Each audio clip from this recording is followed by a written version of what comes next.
અમદાવાદમાં એક દુઃખદ અકસ્માતની ઘટના સામે આવી છે। માધુપુરા વિસ્તારના લાલા કાકા હોલ સામે હાઇડ્રોલિકના માથાના સાથે ટકરાતા એક મજૂરની મોત નિપજવાનું બહાર આવ્યું છે। મળતી માહિતી મુજબ સવારે કામકાજ ચાલી રહ્યું હતું ત્યારે મિની બજાર આઈસર વાહનનું હાઇડ્રોલિક માથું અચાનક નીચે આવી ગયું।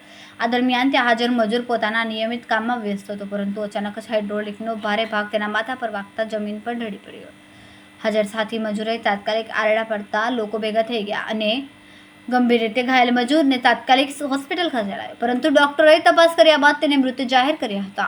સ્થળ પર પહોંચેલી પોલીસ ટીમે તાત્કાલિક ઘટનાસ્થળનો મહેસૂલ લીધો અને પ્રાથમિક તપાસ શરૂ કરી। પ્રાથમિક તારણ મુજબ હાઇડ્રોલિક મશીનમાં ટેકનિકલ ખામી કે સલામતીના અભાવને કારણે અકસ્માત બન્યો હોવાની આશંકા છે।